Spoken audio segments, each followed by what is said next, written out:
So I'm Stephanie Chastain. Noah introduced me at the beginning, but I'm a physicist by training, and I also do help direct the Science Education Initiative here on campus, and I'm just involved in a whole bunch of stuff with STEM education and education reform. And Jenny? I'm Jenny Knight, and I'm in the Department of Molecular and Cell Biology, trained as a biologist, but do education research, in particular on clickers and assessment development. So glad to be here. So, our agenda today is that we're gonna spend a fair amount of time talking about peer instruction, what it looks like, how it can be done well, do some example questions so you can see how we facilitate peer instruction. And peer instruction is the use of clickers that research has shown is most effective for student learning. And then we're going to spend the rest of the time talking about effective questions and facilitation. So we'll start first with our introduction, really talking about why and how to use clickers. So I want to first demonstrate these colored cards as like sort of the low-tech clicker. And I know you're wondering about E and F, and I'll tell you in a moment. So your colored card, best to fold it so that it's easy to show any one particular option. And the way that we do voting with colored cards, especially when you want to do it so that you're not able to see what other people are voting so easily, is that we vote on a count. We'll do 1, 2, 3, vote, and hold it up underneath your chin. So you might think, well, there's only 4 options here, but there's actually a lot more. So we're going to make E is holding up all of them, and F is holding up this. You can also make this be I have no idea, this be I abstain. There's all sorts of options. So let's go ahead and do a quick vote so we can see who's in the room. What do you teach? 1, 2, 3, vote. All of the above, I guess, hold it upside down, so all of that. Okay. So one thing I'll note about colored cards is that it's much harder for me to quickly make a little mental histogram, but I'm definitely seeing quite a variety and several A's. Now, I want to know whether or not you've used actual personal response systems. Not necessarily this type of clicker, but any electronic thing where students would vote. We're going to do this with a clicker. So take your clickers and turn it on. And let me show you what I'm doing here to start this. Here's my little control panel. So I will start the question, so it is now counting. When you turn on your clicker, do press and hold the power button. A light should flash, indicating it's ready to put in frequency code and put in code AA. That lets your clicker talk to my receiver.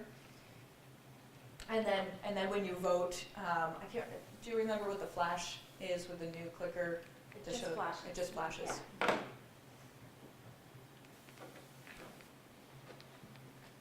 And if anyone's having any trouble, turn to your neighbor. We have about 15 votes in so far, so.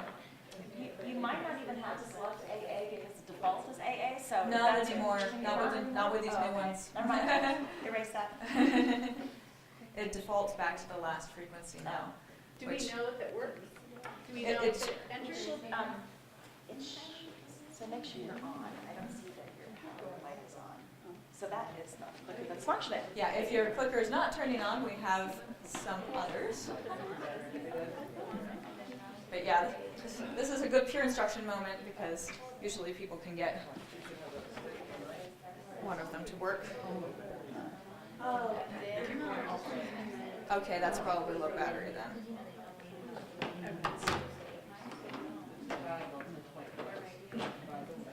This is working now. Okay, looks like we have a pretty good. Is there any feedback so you know you're going to?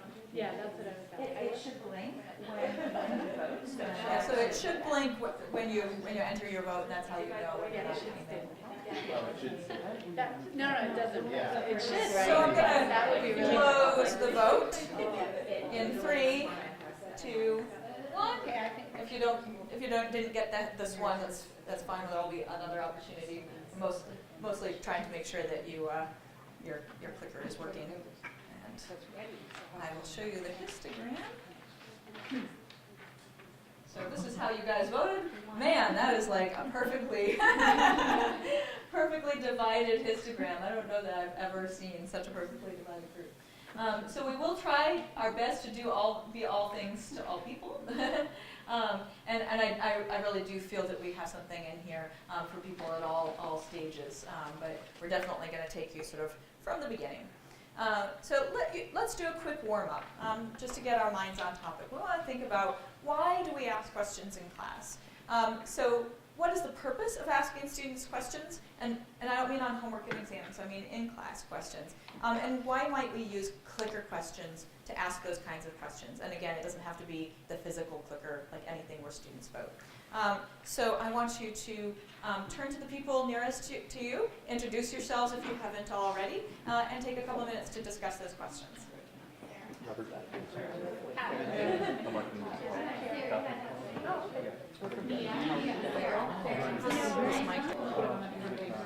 Okay, let's come together and talk about this briefly.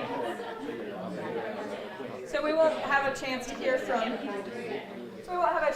every single group, but let's just get a sense, like, what are some of the things that you talked about? Why do we ask students questions during class? Keep them engaged.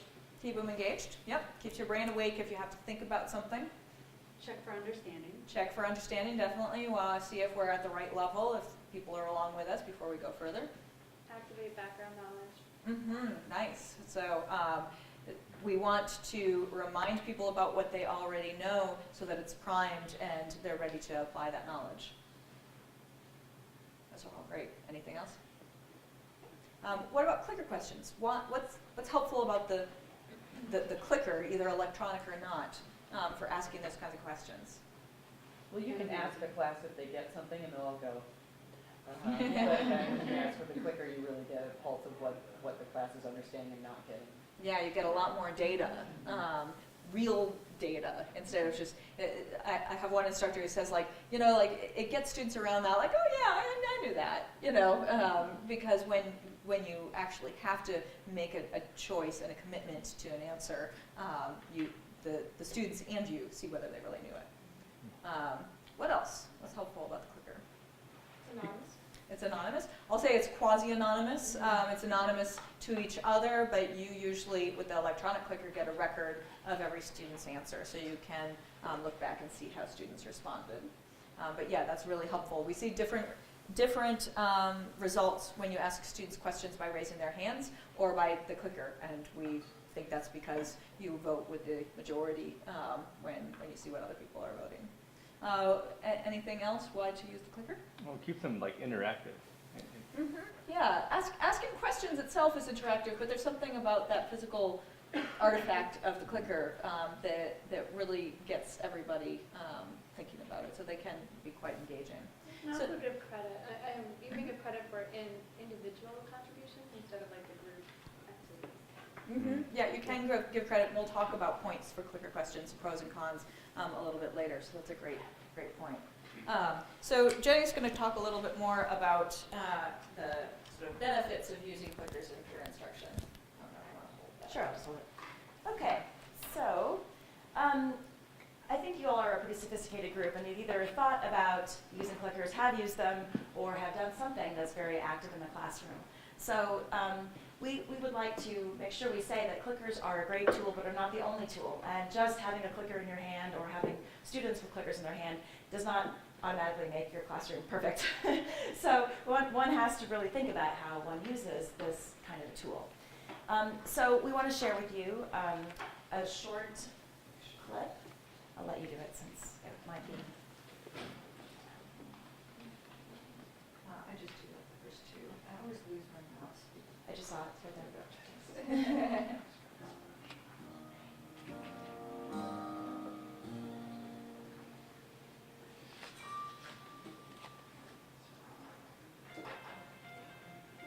I think that clickers are the most valuable addition to my classroom I've seen in over 30 years of teaching. Clickers have absolutely changed the way we teach.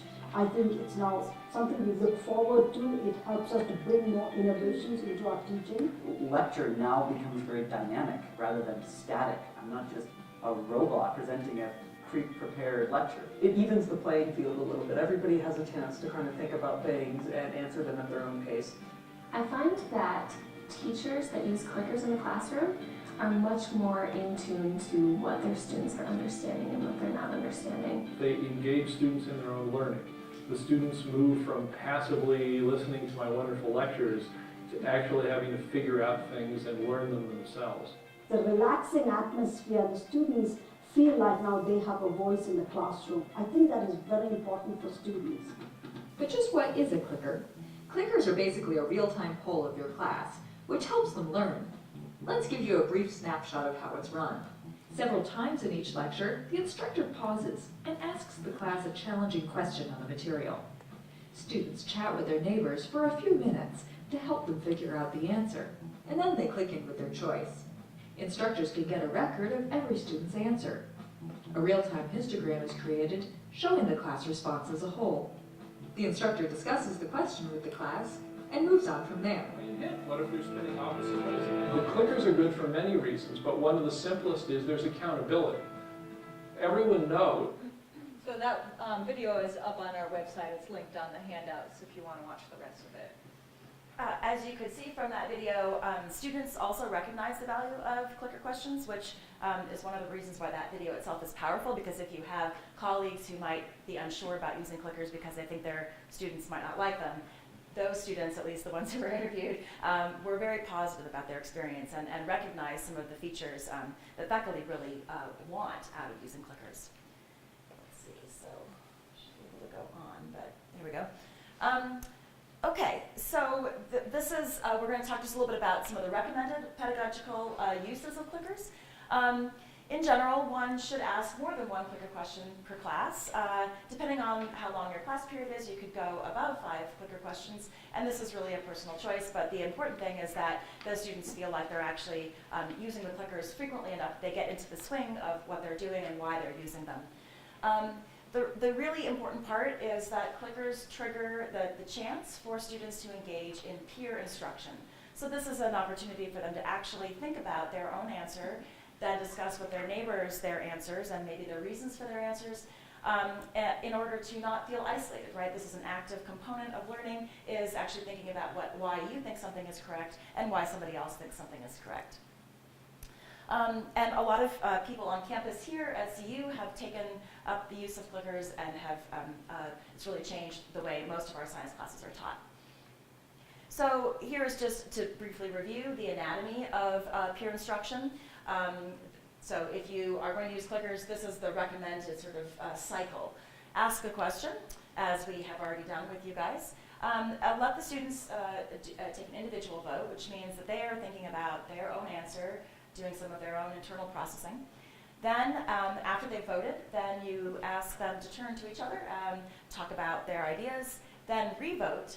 And then at that point, one can use a couple different techniques. One can ask for volunteers from the audience to describe their ideas, and then that can be part of a whole class debrief, which would also potentially include the instructor wrapping up about the discussion, talking about why the correct answers are correct and the incorrect answers are incorrect.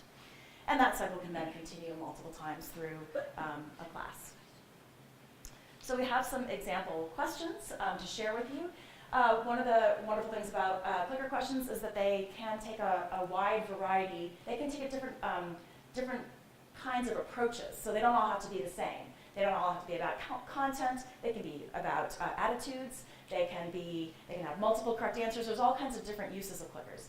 So sometimes people get stuck in thinking that they can only use clickers, certain kinds of questions as clicker questions, but in fact there's a wide variety which we'll point out to you as we go through.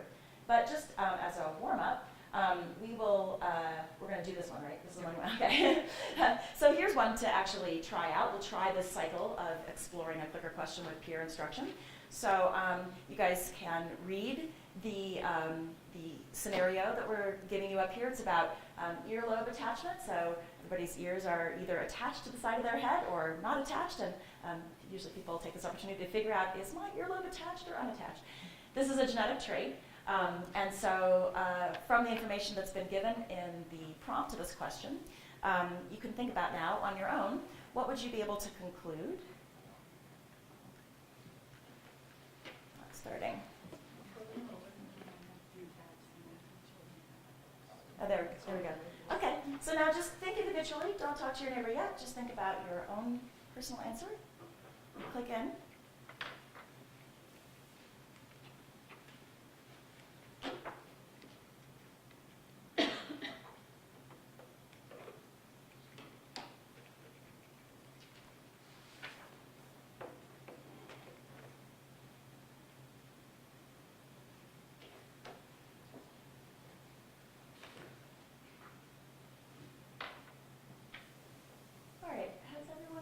A chance to vote, a chance to think about it individually.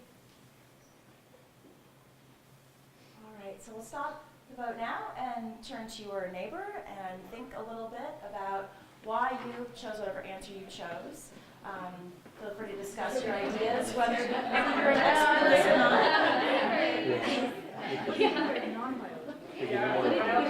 There's biologists and non-biologists, so it's okay if you don't know the answer. This is a great opportunity to talk about it. What did you guys say? Us and A.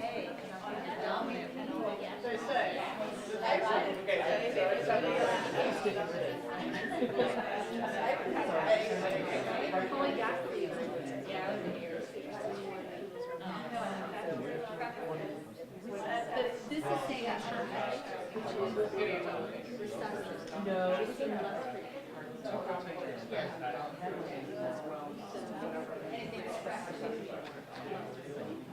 But I think also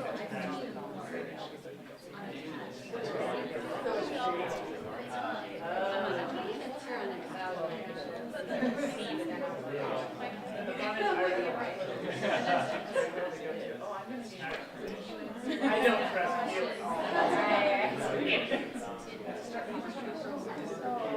Okay, when you're ready and have arrived at either the same answer or a new answer based on your discussion, you can re-vote at this point.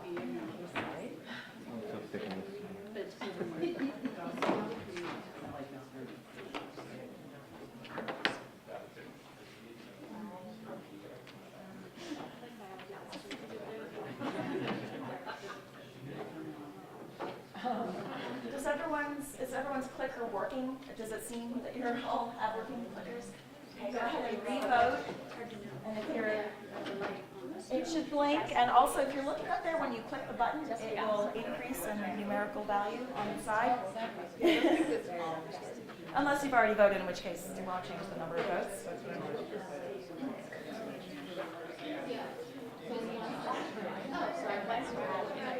Okay, anybody else still need to vote? Oh, we had 19 before. Someone have a non-working clicker. All right, that's good enough. Sometimes one has to cut it off before everybody votes. Okay, so I can see from taking a peek at the responses on the clicker base what your distribution is. But before I show you the distribution, I just want to see if I can get some volunteers for different answers. So in a discussion with your groups, does anybody want to volunteer why you answered A, for example? Anybody want to volunteer for A? Or if you don't want to talk about what you specifically voted, why might somebody pick the answer A? Yes? I picked A. I thought that dominant means more often.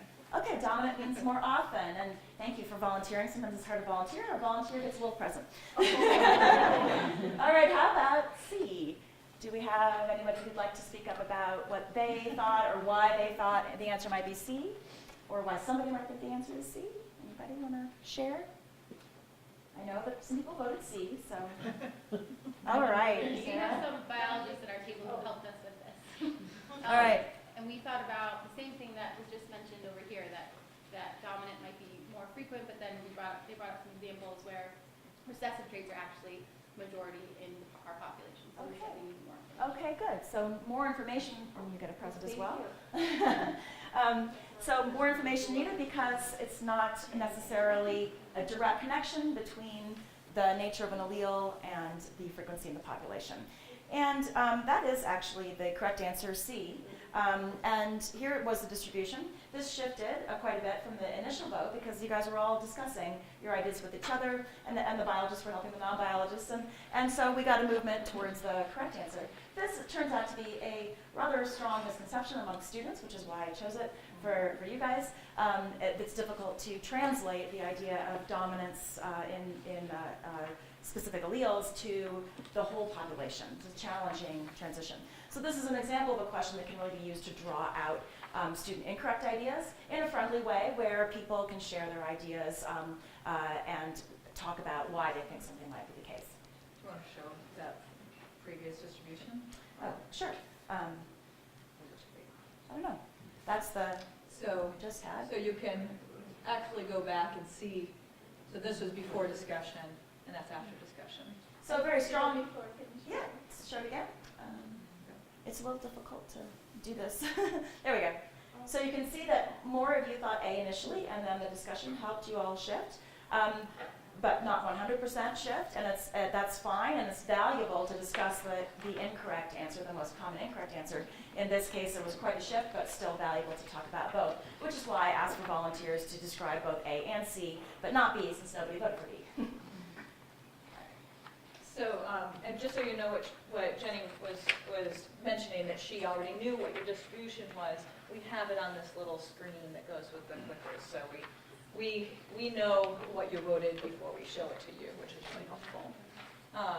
So I just want to make a couple of comments about about a couple of things that Jenny did, and then we'll talk about some more examples, and we'll have a big break for questions. This was a question that was targeting a common misconception, and Jenny did a couple things. She had you think about it on your own. Then when she asked you to talk with your neighbors, she used specific language asking you to talk with your neighbors to really cue you to think about your reasoning. And then during that wrap up, you might notice what kinds of things she did to sort of make it feel more safe and comfortable to share your answers. So we'll talk about those in more detail later, but I just wanted you to be thinking about that. So a couple of other, you can keep it because you're going to be on pretty quick. I just want to go through a couple of other example questions to give you a sense of the range. So this is another type of question that you might ask. This would be in a physics, sort of intro physics class. I'll give you a chance to read it.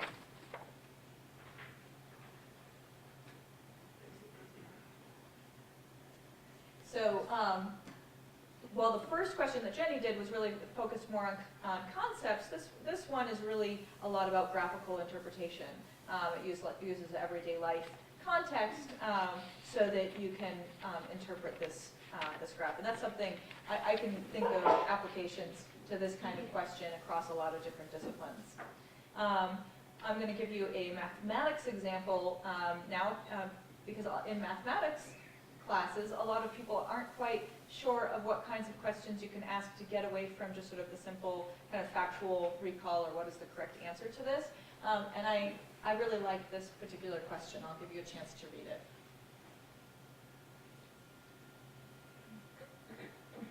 So even if you don't understand the mathematics of U substitution, you can see like this is asking students to think about the process of problem solving and what is the correct next step in the process of solving a particular problem. So again, there's just a wide range of different questions that you can ask students depending on your particular goals that can get at much higher level ideas and reasoning than just simple factual recall, which are the easiest questions to write but aren't usually getting as far as we want our students to go.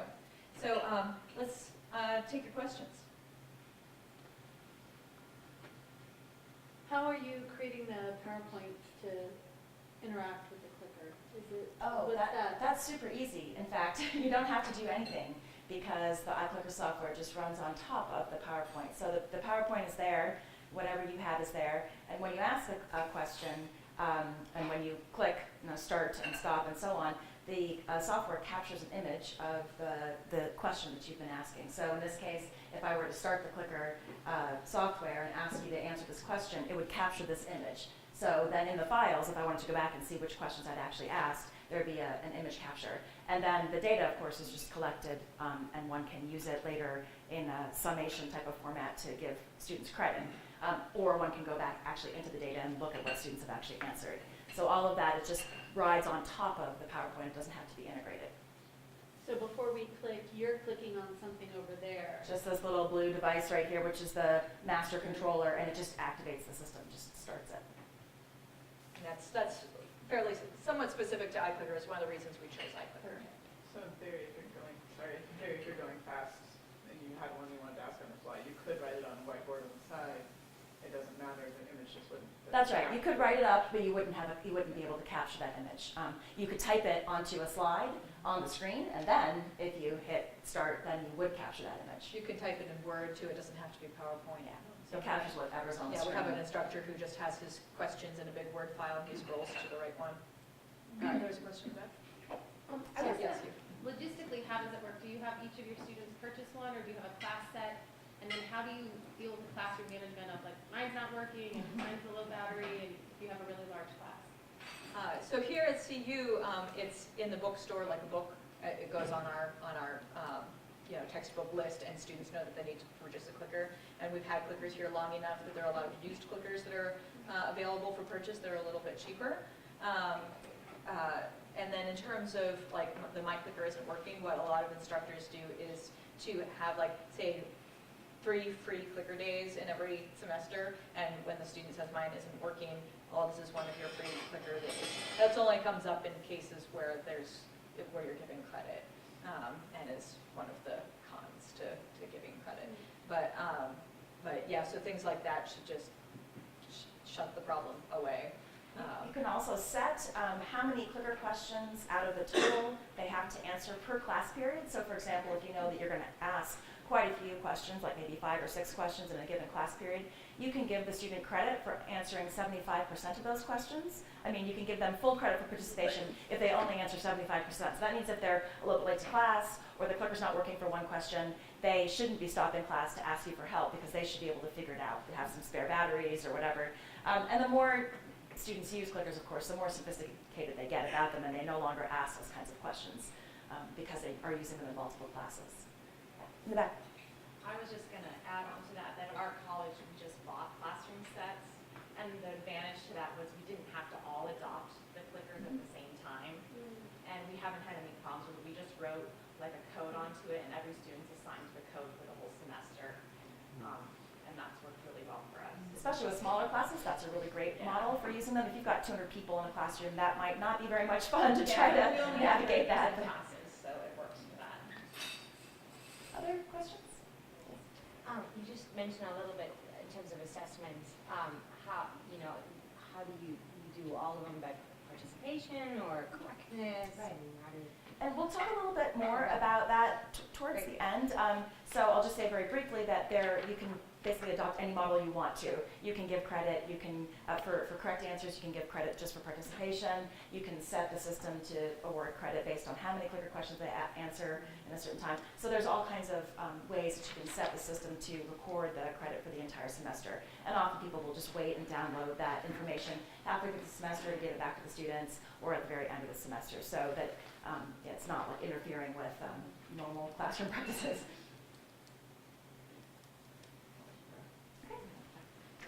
Any other last questions? I mean, there'll be more opportunities. Yeah, for lots questions.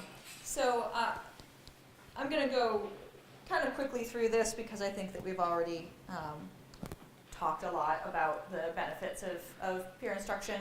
But I want to show you a little bit of the sort of research and framework for thinking about the benefits, which can help you when you're trying to design your use of clickers in peer instruction. So one is student research. So there's a lot of research on student attitudes and responses to clickers in peer instruction. One is that students say that clickers actually help them show up to class and participate, that they feel like that there's a reason to come to class. So it is motivating. Again, motivation theme. I'm sorry. Is this do you only see this with clickers, or do you see this with this, or whiteboards? Just that same type of... So I use clickers as sort of shorthand for anything where students are voting. Okay. But the electronic clicker does have some advantages, but most of the studies have been done on the actual electronic clicker, so it's hard to say exactly how many of these findings translate over to the use of non-electronic means, but so far a lot of the studies show similarities between the two. And these are all independent studies. From Study that sounds Oh, yeah, these are done by faculty mostly. We use These are all as academic. well. Yeah, academic publications, not the This particular study is from Stephanie Mulburn in sociology here. Students also say that clickers help them feel more of a part of the class community. They're getting to hear each other's voices more than they would if they were just listening to the instructor lecture. They help them feel that their voice is heard in class. So again, that motivation theme, like having some sense of ownership and accountability is really important. Feels that they feel accountable for their learning. This is interesting. A lot of students say that once clickers got used in their class, that they actually did more outside class study groups. So it sort of broke down those barriers between students so that they worked together more outside of class. And we've also seen an increase in spontaneous student questions in class. It just breaks that barrier. It kind of lifts the ban on speaking in class. But those are only true when clickers are used well. If they're just used as sort of quizzes, you don't necessarily see all those benefits. There is a lot of research too that clickers can help students learn. I'm just going to go through this quickly. It's all on our website. It really gives students feedback about their performance before the exam, so that they can make mid-course corrections. We sort of talked about that. One study, and this is Jenny's work, is that students can better answer a similar question after talking to their peers. So you ask students a question, they talk with their peers, you don't give them the answer to that first question, and you ask a similar question. They learn from that process of talking to their neighbors, even if they did not get confirmation of the correct answer. So that's really powerful evidence that it's the peer discussion that is one of the really key parts. Courses, so if this was a course where we were using clickers as a whole course, and I compared your outcomes to a course that was learning more through traditional lecture, your course outcomes would be likely better than the course that was using just traditional lecture, and that's been shown across a lot of different institutions. And for different methods, not just clickers, but anything that's super active. Yeah. It just creates this more democratic kind of classroom culture. I think I'm going to go through this because we kind of already talked about that. But I wanted to touch briefly on small classes because I know that a lot of times we're usually talking to people in like the big lecture halls, and a lot of your classes are smaller. And I feel like, even if you don't choose to use the electronic clicker, this pedagogy is really an important pedagogy regardless of class size. This is not something that's just to engage students in large lectures. We have some studies I can send you if you're interested, both from here at CU and elsewhere, about examples of clickers being used really effectively in classes of like 15 to 30 students. And in fact, Jenny's done that, so I don't know if you want to talk just a little bit about what it's like to use it in a smaller class. I think that it's actually in many ways easier to use clickers in a smaller class than it is in a larger class. It's easier to do all active learning in a small class than it is in a large class. So if you're gung-ho to do clickers, you shouldn't let the size of your class affect you at all.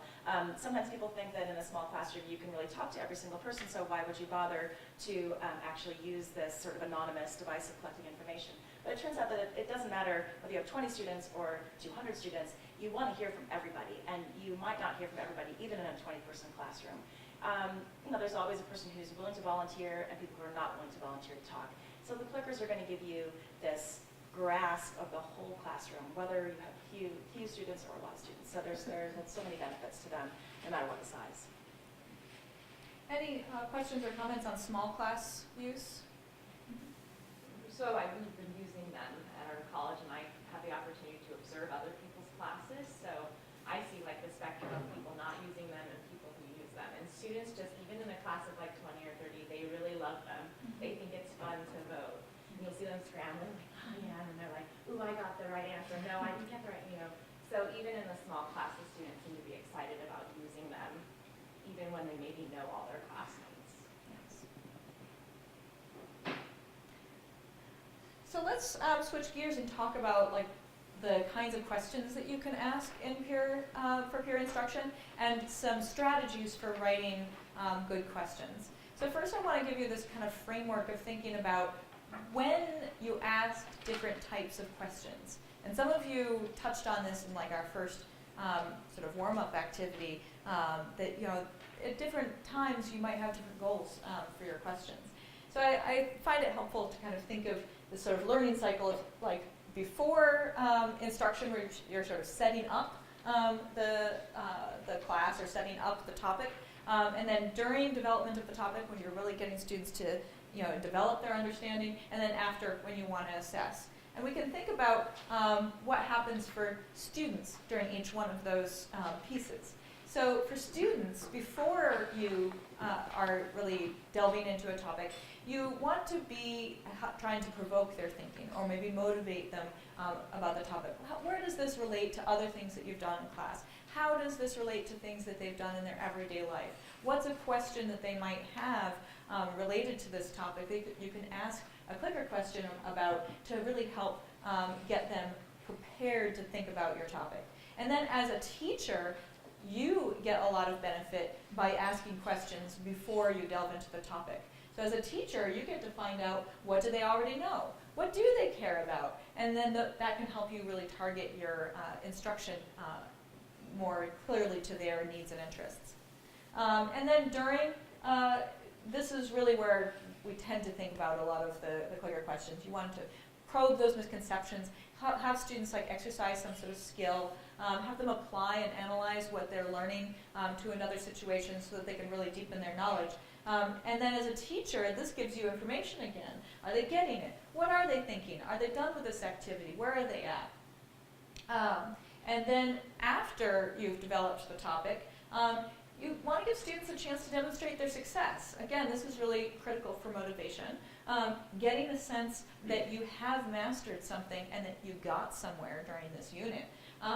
And then also giving them a chance to sort of review and reflect on what they've learned. So questions that you ask then in this part as a teacher let you know whether or not that activity worked, whether you're ready to move on. So it's sort of a more summative end of day kind of assessment. So you can think of asking questions at all of these different pieces, and they have a lot of benefits for both the students and the teacher. So here are some tips on writing questions, just sort of general things to think about when you're sitting down. One is, like, where do students tend to have trouble? Now, if you haven't taught the course before, that might be a little hard for you to figure out. So this is where it's really helpful to talk to other people who have taught the course. But look back over your notes if you have taught it before. Like, what are the real sticking points? Those are where you want to ask your questions. Those are where the students are going to have a lot of opportunity to learn. And you also want to think about, well, what are the things I really want students to get from this topic? Because you don't want to be asking questions that are more on a tangential idea, because it takes time. This is another strategy, looking through your lecture notes where you're explaining or describing some sort of topic. Where could you ask students something instead of telling it? You start to look at your lecture notes with a different lens and take out some of the telling and insert some questions and use that to sort of guide the telling. Really mix up your difficulty questions. Consider two-tiered questions. We'll show you an example of that, where you can ask a simpler fact-based question to get at what students' sort of fact-based knowledge is, and then you can ask a second question to sort of build off of that and go deeper. And that lets you also get where students at a variety of levels are at. Find questions that really prompt discussion with tempting distractors. This takes time to develop those kinds of questions. And then finding questions that emphasize reasoning instead of the right answer. So let's take a look at what I would consider sort of a less effective question for prompting peer discussion. I'll let you read it.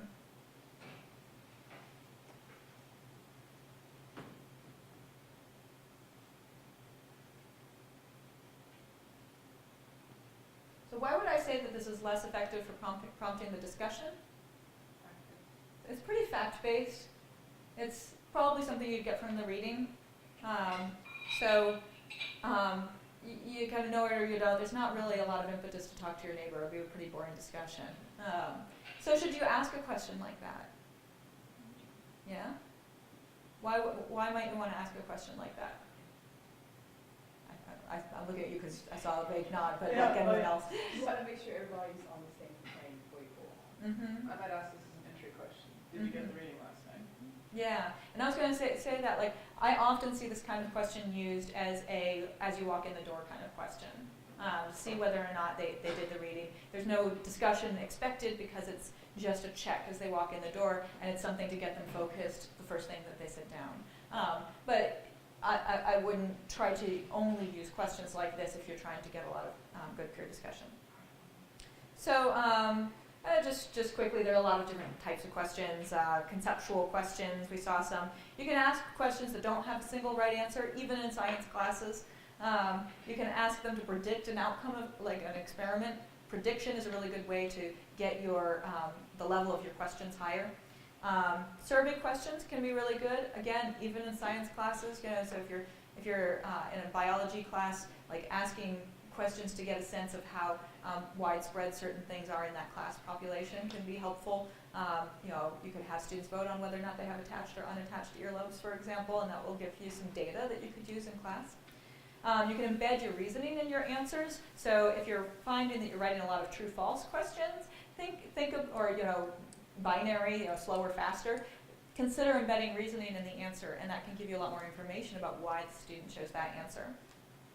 And then you can use images as answer choices, as we saw in that graphical question.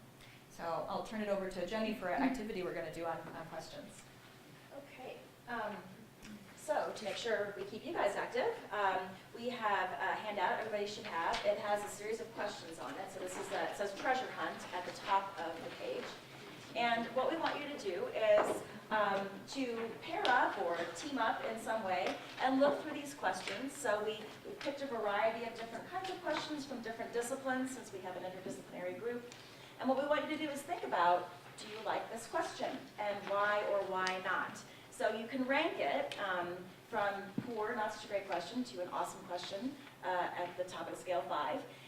But we don't just want you to rank it, because people may feel very differently about what is a good question, what is a bad question. What we want you to do is think about why. So what kind of thinking is required? Is it good because it spurs discussion, or is it good because you know that this is a specifically difficult concept that students struggle with, and it's just fact-based, but it's still really difficult? When would you ask it? Why would you ask it? Those kinds of questions are what we'd like you to consider. So you probably can get through looking at all of the questions. There's only 6 of them. But if there are specific topics that you teach that you're more interested in, you could also zoom in on those questions and just see what you think about those questions. So we give you about, how many minutes do we give them? We've got about 10 for the whole activity, Okay. including discussion. All right, so about 5 minutes to look at as many questions as you can with a partner, and then we'll get you guys to tell us what you think and why. I'll give this to you. Again, if you're worried about not being able to look at all 6 of them, just pick a sampling of them to look at.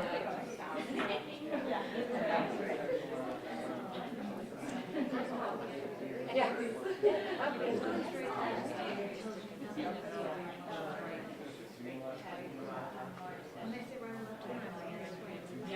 I'm all like,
like when we were asking, I think definitely after an election, just to see they understand.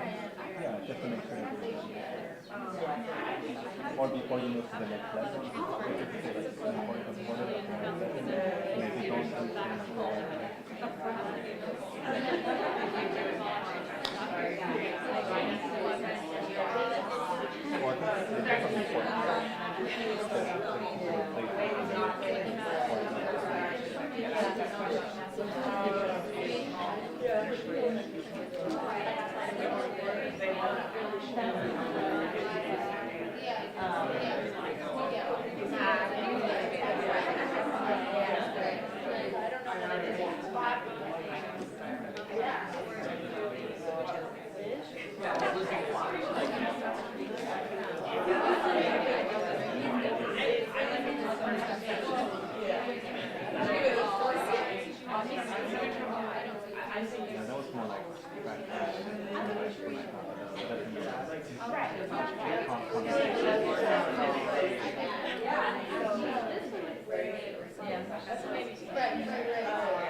Okay, everybody, I know you're not done looking at the questions, and I didn't really give you enough time, but you can take these questions with you. So even if you didn't get to the second half, that's no problem. So let's just have a quick wrap-up discussion about the questions, why you did or did not like certain questions, and how you might like to use them. So often what we find is that people have very different opinions about the ranking from poor to great, depending on their own biases.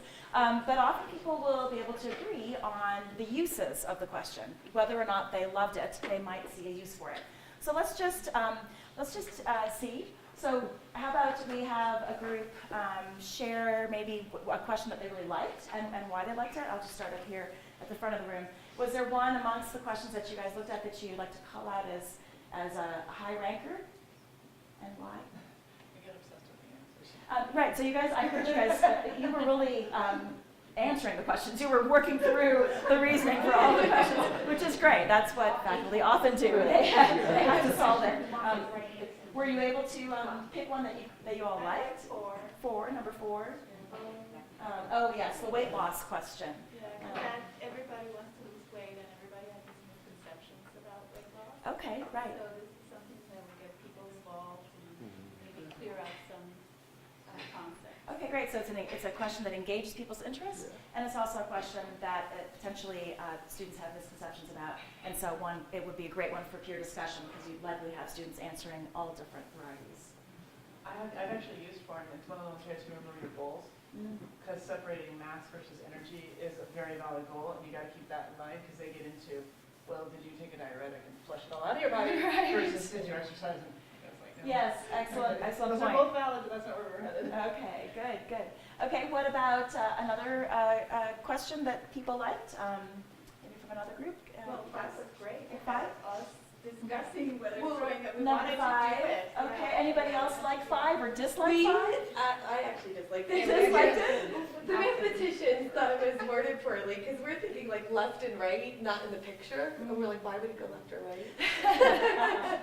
So we thought the wording needed to be a little bit better. Okay. I agree. I hated the wording, and when it said like the picture, but then it said straight back, I'm like, you can't have it go up and straight back. The vectors were wrong. All right, so some frustration with wording, which is frequently the case when you look at someone else's clicker question. You can think of a better way to word it. Even you may like the concept, but you may not like the way it's written. That's fine. Yes, you guys. We had two issues with that question. We thought it would be a lot better if the choices weren't simply yes, but yes and this is why. Yeah. And we also thought that the option of don't know was a cop-out. Good. I'm glad you guys brought that out. So sometimes people like to add don't know as a way for students to be able to say there's something wrong with each of these answers and I would prefer to write in my own answer so that it could potentially stimulate conversation along those lines. Other people prefer to not have that choice. They want everyone to commit to something so that there can be a really good debate about those ideas in the classroom. I think both work. It just matters how you execute. I also don't really like the don't know choice, but I do like the choice need more information because that one makes students, prompts them to actually come up with that additional information that they need. So that's a good one. Yeah? As somebody who teaches chemistry, I like 3 because it's definitely a misconception question. All right, so 3, okay. So misconceptions are one of the favorite uses of clicker questions, right? Because it's if you know already that it's a misconception area, it is wonderful to be able to show your class that they, in fact, they thought maybe they knew something, but then when they're asked this question, they display the misconception. And it is a way, of course, to help them build up the right idea is by actually revealing that they think about something incorrectly. So that's often people gravitate towards those kinds of questions. And maybe one more. You guys back to Mo? I think number one was a terrible question because it was going to make people feel sorry about the puppies. number one would make people feel sorry for the puppies. Okay. Maybe if this was a sociology class or something like that, maybe, but not a science. Well, it's real. It's a real life example, though. So, on the other hand, it gets people engaged in the idea that they'd like to not have dead puppies. So they might be interested in doing a genetics cross with the puppies that doesn't yield dead puppies. Anybody like question number 1 rather than dislike it? Okay, in the back. Why did you like it, Rhonda? I actually thought the dead puppies would really get them really sort of like engaged in it, and there's like this really big motivation besides just, you want a brown dog, right? It's just bigger and a little more engagement, I think. Okay. And the controversy of the dead puppies would get them talking about the dead puppies too. Okay. Others? We also, with number 1, thought it would be a good, before you do Punnett squares, and then after to show how you can apply that knowledge to right. something. Great idea, right. It's a little bit of a sophisticated concept because it does involve a group that are not viable, so it can be a good engaging question. All right, that's probably enough time spent on that. We could spend lots more time because the other part that we haven't really talked about is, how do you really put a ranking on a question? Like, maybe some of you said 5, some of you said 1, and you had very different ideas.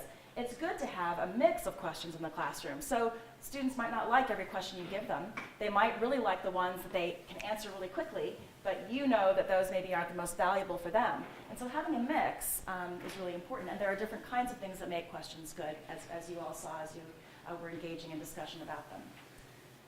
Okay. I'll take that. Mhm. Thank you.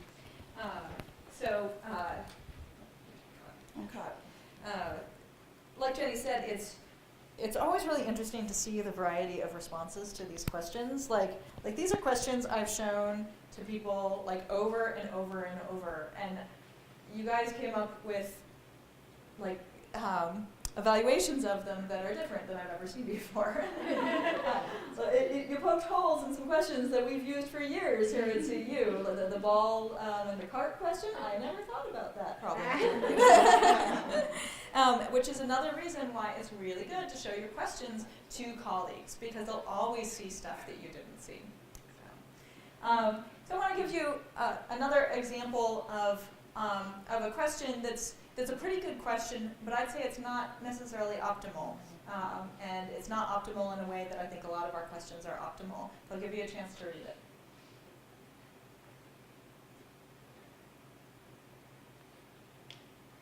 So those of you who haven't thought about this for a while, well, actually, who feels that they can explain what the answer to this question is and why it's tricky?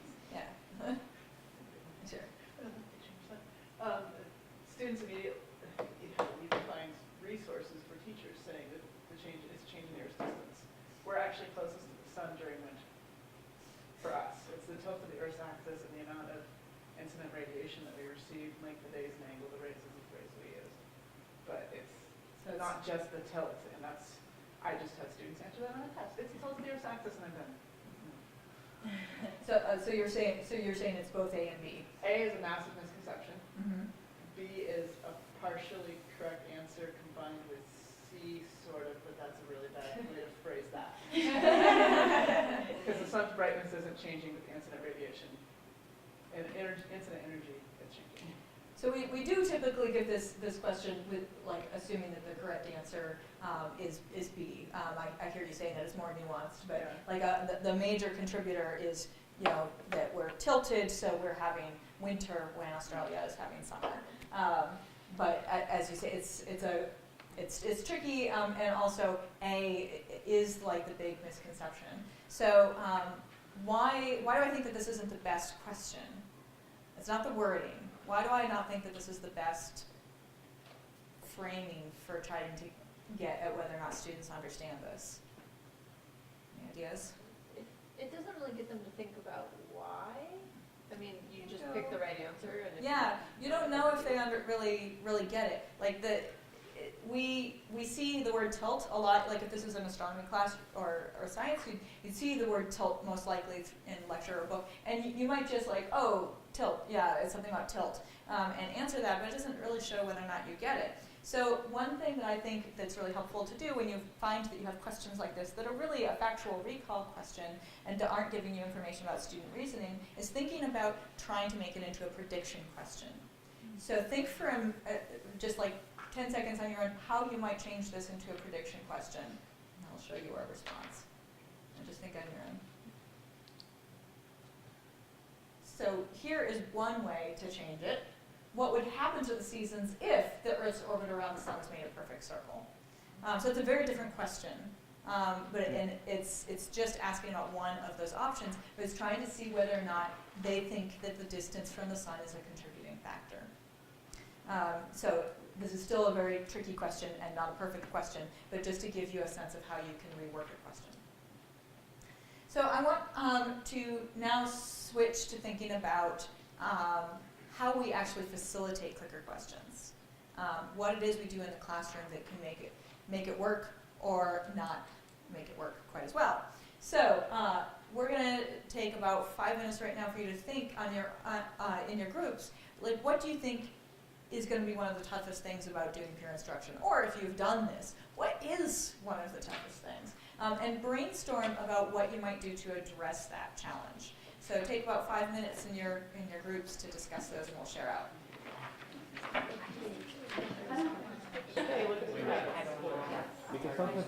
Okay, finish up your sentence and let's get ready to talk about this. We're going to do a pretty quick share out, and we'll try to make sure that we're addressing the challenges that you bring up during the facilitation. So we're not going to get a chance to talk through absolutely everything, but I want to hear like a lot of these ideas. So let's just throw out, like, what are some of the challenges that came up? Time management. Time management within the classroom? Yes, and so what are those things in the lesson that you're going to have to replace or maybe put, you know, on a website or some instructional material to make sure that you cover content coverage concerns if you're taking this much time for interactivity. Great, we'll hold on to that. So content coverage concerns. What else? Keeping students on task during the peer part of it. So making sure students aren't sitting there checking their phones. What else? Sometimes the students will reiterate the misconceptions, and knowing if you should jump in and be like, no, you guys are so off base.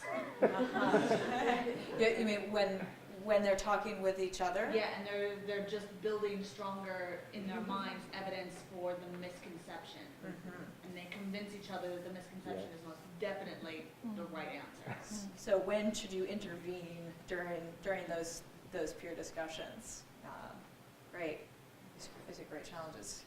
Having some folks be more active and louder in the group than others, so, you know, putting group together and some people never say anything, and then the same person always is like, no, I know, everyone listen to me. Dominant students, yeah. We also talked about students being phobic of failing, and so always referring to textbooks or their phones to look it up, and then not to get them to stop doing that. But if you make it worth credit, how can you legitimately stop them from diving into the textbook instead of thinking about it on their own? Nice, yeah, and we'll definitely talk about credit. Other things come up that we haven't already mentioned. These are really great challenges. There's a couple of those I don't think we have a really good spot for in the facilitation. Do you want to choose a couple of them that we should address now? Or, you choose one. Okay, I'll choose one. So content coverage is one that does come up quite a bit. Moving some stuff out of the class in order to make time and room for this. And you'll have opportunities to be in Andy Martin's flipped classroom session to see how he's addressed some of that in terms of like putting some of the content actually out of class. So, you know, doing more out of class readings and video. But there are other less drastic approaches to that. What are some things that have worked for others to think about how to time manage in terms of making more time for that peer discussion in class? Anyone have some success? Yeah. Really focusing on the idea of, like you guys mentioned earlier, when instead of telling them, asking them, and having that replace the lecture or what you would have used to spend, you know, a couple slides on or something. Yeah, so you're still getting the content across. Another thing is we have also streamlined a lot of our classes by listing out explicit learning goals for each class and realizing that some of those, that the course was just overpacked and that we had to let go of some of the content. So that sometimes happens, that the course gets streamlined. You know, it's better that they learn a few things deeper than a lot of things not really so well. So that's happened too. It's been a mix, I'd say, of the two for us. So I'll turn it over to Jenny to talk about facilitation, but hopefully we can address some of those, like when do you intervene during a peer discussion, and when do you, how do you help make sure that students walk away from the experience knowing what the answers are. So we're definitely running out of time as well, which just shows you that it's challenging to stay on task and cover as much as you want to cover when you're being interactive. And that's just sort of a fact with an active classroom. One does have to think about time management quite a bit more. I'm going to skip over the research on peer instruction in favor of talking about some of the tips for successfully facilitating clickers in the classroom. So this actually does tie back to evidence-based designing pedagogy. So one tip that I'd like to share with you guys is that it's helpful to use a cue that encourages the students to do what you think is most valuable. So for example, if you really want them to consider each answer and consider why something is wrong, why something is right, if you want them to ask each other questions about what they know, or if you want them to use reasoning, really describe the reason why they chose an answer and back it up with evidence, whatever you want them to do, you should tell them what you want them to do. Because the research shows that they actually listen very carefully to what you expect of them. They don't necessarily know what you want when you say, talk about this question with your neighbor. That is sort of a neutral, very general prompt, and they might just start talking about something else because they're not sure what to do. So if you give them very explicit instructions, then they're more likely to do exactly what you're concerned about. So if you're worried that they don't know how to construct an argument, for example, or use evidence, then you should emphasize that in your cues to them. It's really quite remarkable how carefully they follow the cues that you give them. Every time I use this, it's not working this morning. Don't know why. Oops, I went too far. So I did here on the far table the question of when to show the histogram of the student votes. And this is actually a really important question. And people use the histogram in lots of different ways. I have a bias, and the research shows that it's actually better to not show the histogram except under certain circumstances. So, for example, if I had shown you the first vote where there was a bias towards the incorrect answer, that could have, back when we were asking the question about the earlobes, that could have biased people to actually gravitate towards the incorrect answer because they would have seen that it was more popular. Conversely, if there had been 75% correct for the 75% for the correct answer, that could have biased people to immediately gravitate towards that answer. So when you're just getting people to start discussing and thinking about their reasons for an answer, they can be easily influenced by the histogram. However, if it's perfectly split, if it's split 4 ways, split half and half, or close to half and half, then by all means show the histogram, because then the students are like, whoa, cool, like I thought it was A and so does half the class, but the other half of the class thought it was C. There must be something interesting to talk about here. So it can be a motivator, it's just that one has to use it judiciously, or there's a bias involved in what the students then do. So we're not going to have time to actually go through these, but here's an example of a distribution. You could be looking at that on your iClicker little window. And what would you guys do you think, if this was the first vote distribution? You can just shout it out. What should we do if this is what you see when you've asked the students a question? Move on. Yeah. Okay, C is correct, and in this case, most people have voted for C. You could reinforce it by saying, well, something incorrect and have them correct you. Okay, you could say something incorrect and ask them to tell you why. Dialogue with you. Okay, and you said just move on. It's So a different concept. right. So we were talking about time management and the concern about getting through things when one is doing active learning. So this might be a situation where you just want to say, yes, C is the correct answer, good job, and you could say maybe very briefly what your explanation is for it, but you probably don't need to engage in a lot of discussion because most of the students get the concept. So this would be a place where you're like, great, you guys have it, let's go on. To save time for the ones where everybody is answering C and they're incorrect, then you have a problem and you'd like to engage in some discussion. So we'll skip the actual things there. So that's one of our tips, is that since there is a time management issue in active learning classroom, don't spend a lot of time going over things that it's clear that students have mastered.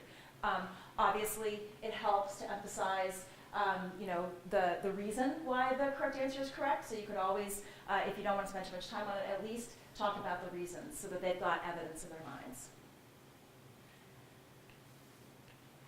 Okay. So this is, again, one that we've already talked about where the answer is split between two. So what do you guys think? Would you want to show the histogram in this case or not?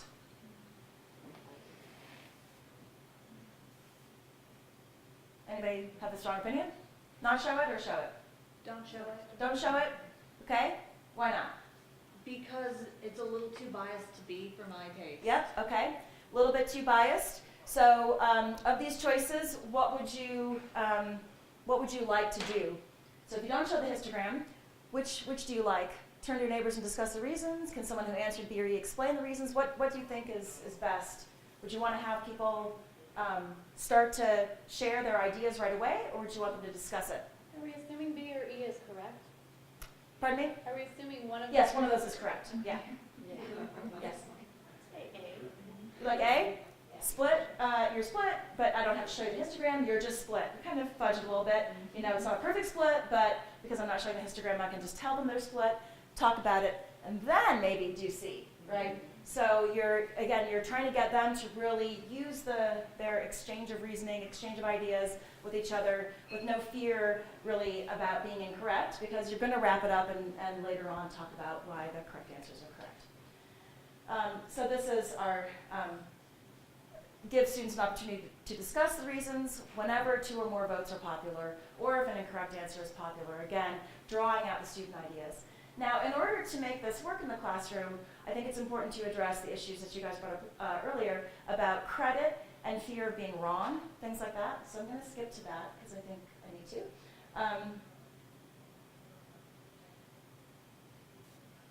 Okay, so here we are in the credit area. So credit for just participating is a really valuable way to communicate that you value discussion in the classroom, and that you don't really necessarily value that they have the correct answer upon sitting there in the classroom, but that they're willing to engage in a thoughtful exploration of the reasons behind certain answers. So that's one great reason to just give them credit for participation. They're there to learn, right? They're not supposed to have already mastered all of the content when they're sitting in the classroom. However, if you are giving credit for correct answers, then students might stress out about getting the right answer, and then that can affect how they are willing to discuss with each other. So you have to be careful about the balance. So there are a couple different approaches. As I said, participation only is one approach. This is simply coming, clicking, discussing with your neighbors. Just being there is giving the individuals credit. So obviously this is going to generate honest discussion. But the problem is that students might not try very hard. They might just come and click in and be reading the newspaper in the back of the room, or sleeping, or being on their phone, or something like that. Now, in a large class, that is a real potential problem. In a smaller class, it's a little bit harder for students to really really kind of check out, because you can see them checking out. But there are ways, even with participation only, that you can motivate students. So for example, you can let them know that you're going to randomly call on a group to describe the way they got to their answer. And if it's random, then even though this is a participation only scenario, they may not want to be embarrassed in front of the classroom to say something like, well, we didn't really talk about it, or we have no idea what the answer is. So sometimes just a little bit of incentive can allow students, even with participation only, to get kind of excited about explaining the answers to each other. The other is participation with additional credit for correct answers. So this is a model that a lot of people like, because it's everybody gets a chance to get some credit by being there and thinking about the questions, but people who it might motivate those who are less motivated to really engage in trying to understand the problem. So students are usually willing to work for some extra bonuses, but then you might also decrease the value of the discussion, because they might just be like, oh, well, this person next to me is always right, so I'll just vote whatever they said. So these kinds of, the way you grade students for their participation can influence the way students interact in the classroom, and you can start to run into problems with dominance issues, where certain students are very dominant and others are much quieter and more reflective, and you would like to give those students a chance to have a voice. So it's important, I think, to be careful about giving too much credit for correct answers. So how are we doing, Stephanie? We're just about out of time. We figured we'd run about 5 minutes Okay. late. But, shall we go to the end? Let's finish up that Okay. gradient with the ways to deal with credit. Okay. And then, So if you're concerned about credit and you haven't used clickers before, here are a couple of suggestions to, again, emphasize the importance of attendance in class and working on questions in class, but not have it be an overwhelming component of a student's grade. So you can substitute average clicker score for the worst homework score, for example. Some students are very bad at taking tests or very bad at completing the homework, and this might be a way, if they're really engaged in class, it might be a way to then give them credit for being there in class and learning in class, even if they performed not so well on some other assignment for the course.